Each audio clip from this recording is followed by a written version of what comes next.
Hindi lahat ng bahay ay tahanan, at hindi lahat ng ina ay pagmamahalang hatid.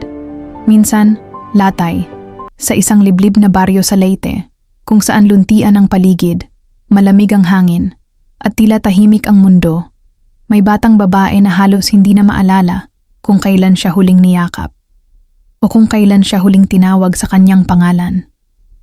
Nang may lambing, ang pangalan niya ay Ana, 10 taong gulang, tahimik, masipag, masunurin, isang bata na natutong maglaba bago pa siya natutong magbilang ng tama.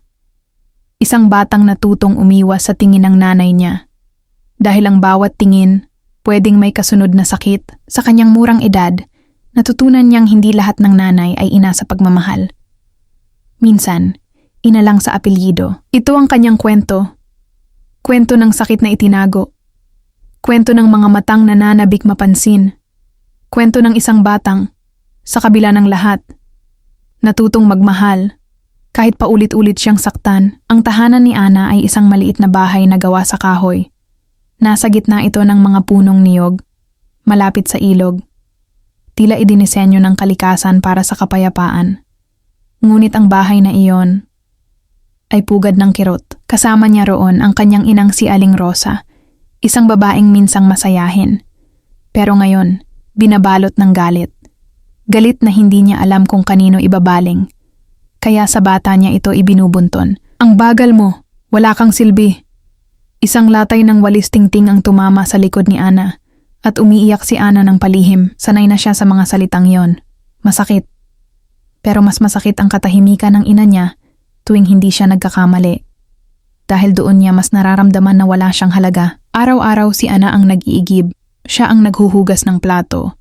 Siya ang nagluluto ng sinaing sa kahoy. Bawat kilos, maingat. Bawat galaw, may kaba. Isang beses, nabitawan niya ang plato, basa ang kamay. Nadulas lang, pero sapat na yon para magalit ang nanay niya.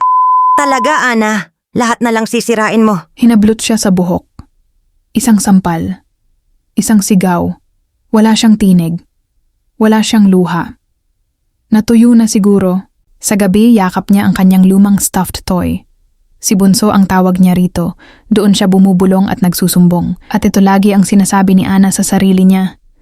Sana, may araw ding hindi ako sigawan. Sana, matawag niya rin akong anak, hindi tanga. At sa bawat gabi ng pananahimik, si Ana ay patuloy na umaasa na balang araw, maririnig din niya ang salitang mahal kita mula sa taong pinakamalapit sa kanya. Pero pinakamasakit,